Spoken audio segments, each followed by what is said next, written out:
Assalamualaikum warahmatullahi wabarakatuh. Allahumma sholli ala sayyidina Muhammad wa ala ali sayyidina Muhammad.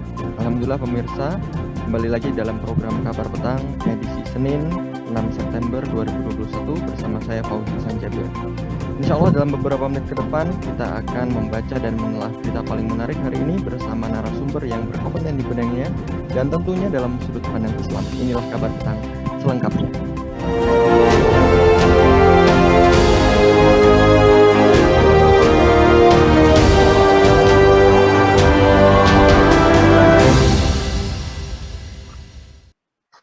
Komika Reza Pardede alias Coki Pardede ditangkap polisi karena kasus narkoba. Kabid Humas Polda Metro Jaya, Kombes Pol Yusri Yunus membenarkan penangkapan Coki Pardede.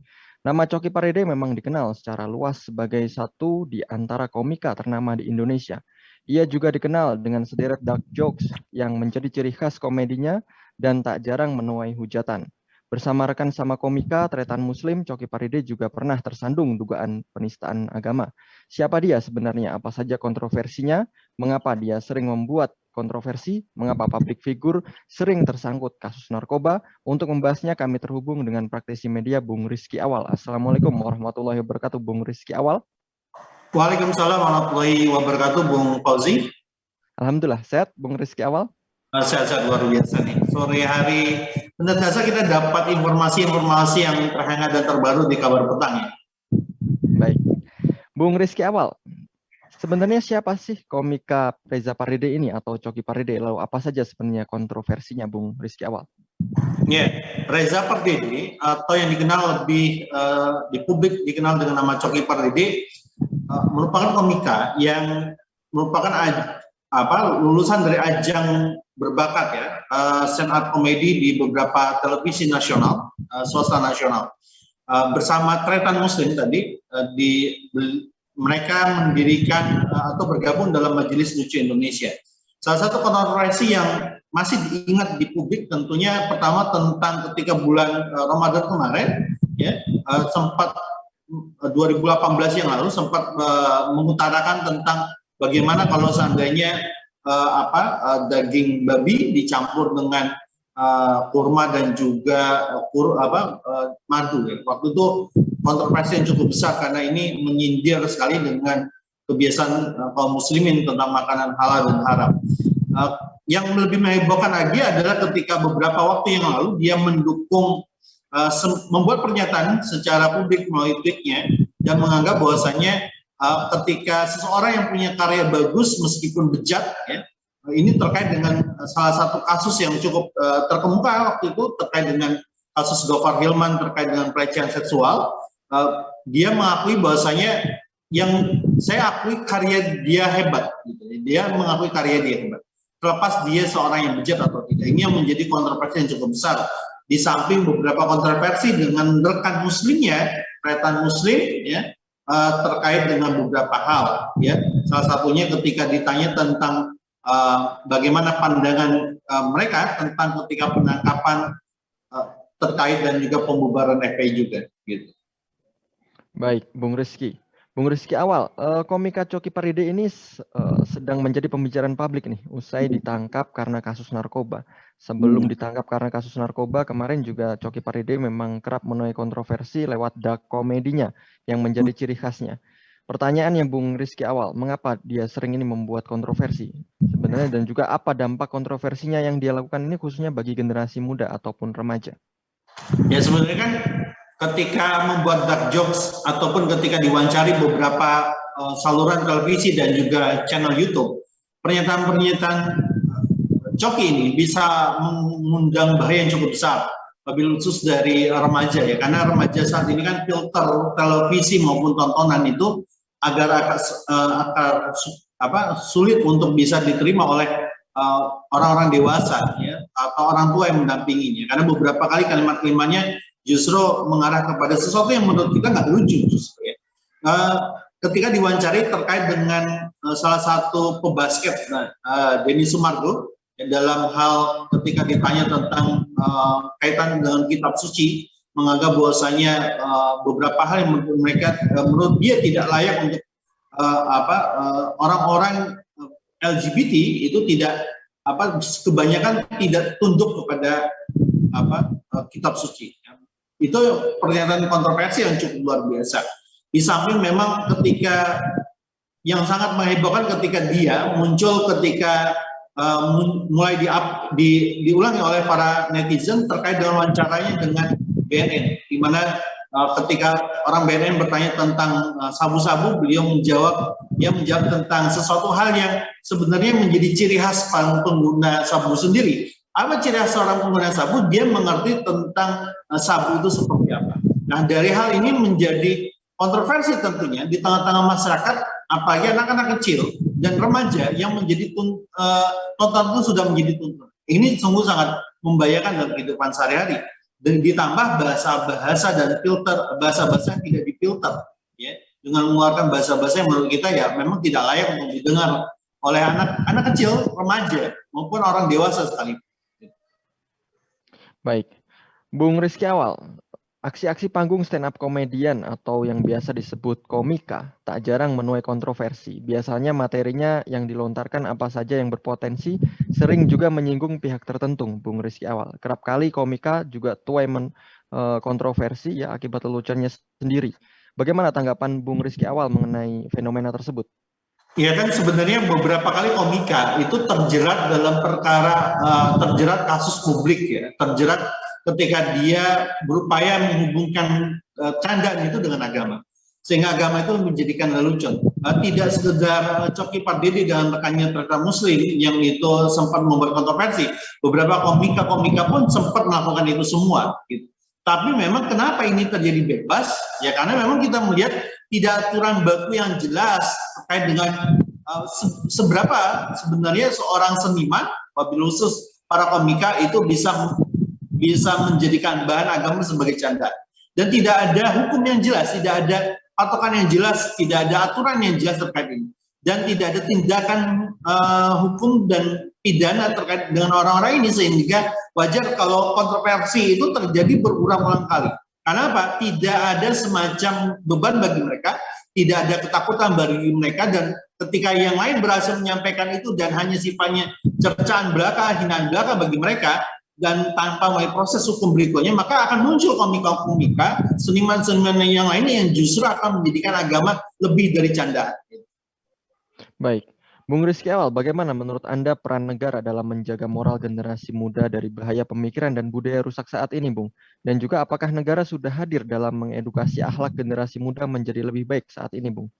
Ya, kalau menurut saya pribadi gitu, dan menurut hemat saya, apakah negara hadir saat ini? Meskipun ada Komisi Penyiaran Indonesia yang hari ini menjadi salah satu filter dari tayangan-tayangan film, sinetron, reality show yang ada, tapi itu belum bisa memberikan sesuatu yang membereskan terkait ini. Artinya negara belum sepenuhnya bisa menjamin tentang tontonan yang bermanfaat ya bagi para penontonnya, wabil khusus remaja ya dan anak-anak muda zaman now sekarang. Ya, kenapa saya katakan demikian? Apalagi KPI sekarang belakangan bermasalah ya dengan keguncangan isu di internal KPI sendiri terkait dengan pelecehan seksual, ya tindakan yang dilakukan oleh internal mereka terhadap internal mereka sendiri. Nah, bagaimana mungkin ketika kontrol itu berjalan dengan baik, sementara ketika filternya saja kita tidak jelas filter apa yang dipakai oleh Komisi Penyiaran, filter apa yang dipakai oleh negara saat ini dalam hal melihat ini tontonan yang bisa jadi tuntunan atau tontonan yang seperti apa, tontonan seperti apa, karena tidak ada patokan yang jelas, tidak ada nilai, tidak ada value, tidak ada peraturan yang jelas tentang budaya kesopanan ya, bahkan kalau bisa dibilang agama itu tidak bisa dijadikan patokan di sana ya. Misalnya beberapa kali ya beberapa bagian tubuh wanita itu kan seringkali disensor ya, tapi tidak seluruhnya. Bagian yang menurut kita itu banyak hal yang tidak lolos sensor, termasuk misalnya di satu sisi ya pemerintah memberikan regulasi tentang tontonan film porno, melarang aktivitas film porno, tapi ya di sisi lain mereka juga membiarkan sekularisasi ya ajaran-ajaran yang menghina agama, yang menyindir agama. Artinya apa? Ini nggak lengkap. Ya. Kenapa ada itu? Karena sekali lagi filternya tidak ada. Pemerintah tidak jelas terkait filter apa. Ya, undang-undang penyiaran kita tidak merinci filter apa yang dipakai oleh mereka. Kalau filter itu disamakan dengan barat, maka filter itu akan mempengaruhi budaya timur, wabil khusus budaya kaum muslim sendiri. Ya. Kalau kita bilang menggunakan filter agama, maka mereka akan mengatakan radikal. Ya. Ini sesuatu yang inkonstitusional. Padahal kalau kita merujuk kembali kepada negeri kita sebagai mayoritas muslim, seharusnya filter yang bisa dipakai oleh negara terkait dengan seni-seni yang beredar itu adalah filter agama. Baik, Bung Rizky Awal, di sisi lain, mengapa muncul fenomena public figure tersangkut kasus narkoba, Bung? Dan juga bagaimana keseriusan negara dalam memerangi narkoba saat ini, Bung Rizky Awal? Ya, di sisi lain memang narkoba itu sudah menjadi musuh besar negara kita, Indonesia wabil khusus terkait dengan penindakannya. Ya, ketika ini kan bukan kasus pertama kali ya, selebritis terjerat narkoba. Sudah beberapa kali selebritis teridentifikasi bahkan menyimpan dan memakai narkoba. Lagi-lagi adalah kenapa muncul budaya begini? Artinya apa? Selebritis dan narkoba itu menjadi sesuatu yang sudah sangat dekat ya hubungannya, karena melalui mereka ya bahasa narkoba ini bisa sampai kepada para penggemarnya. Karena apa? Menganggap bahwasanya para penggemar itu biasanya menganggap apa yang dipakai oleh idolanya maka harus dipakai pula oleh mereka.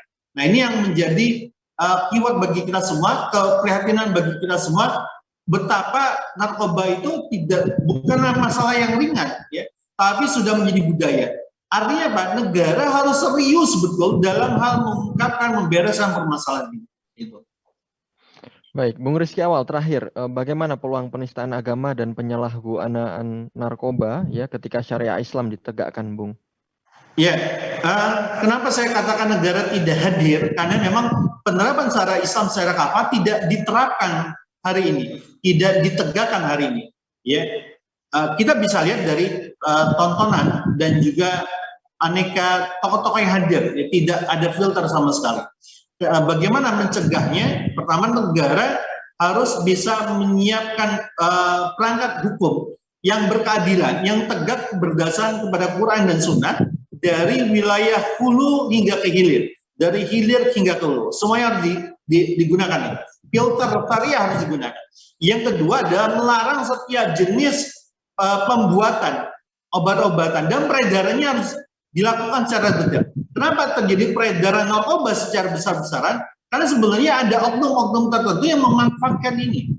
Tidak tegasnya. Bisa jadi begini, Bung Fazi dan rekan-rekan penonton sekalian, tampaknya secara nyata kita perangi mereka di hilir, tapi di hulu tidak. Produksinya tidak dihentikan.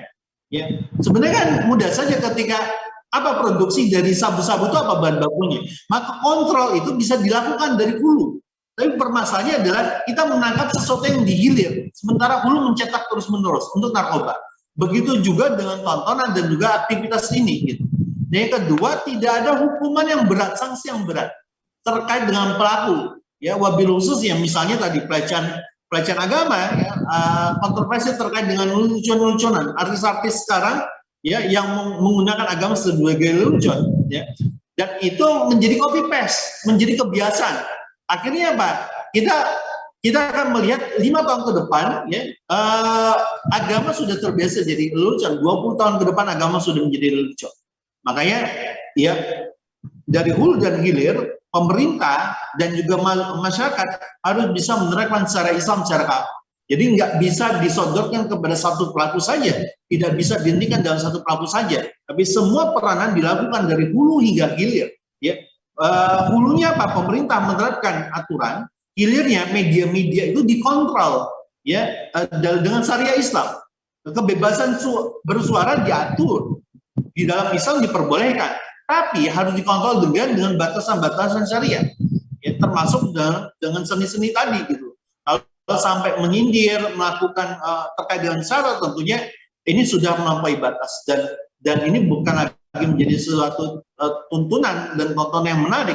Justru ini akan menjadi ancaman kehidupan bermasyarakat di masa akan datang, gitu, Bung Fauzi. Baik. Terima kasih Bung Rizky Awal sudah membersamai kita di program Kabar Petang. Ya, semoga Anda semua pemirsa Kabar Petang mendapatkan banyak sekali manfaat dan juga nantikan di jam yang sama dan juga di channel yang sama. Ya, jangan lupa subscribe, like, dan juga share konten Kabar Petang ya setiap harinya, insya Allah. Akhirnya saya Fauzi Sanjabir dan bersama kru yang bertugas mohon undur diri. Wassalamualaikum warahmatullahi wabarakatuh.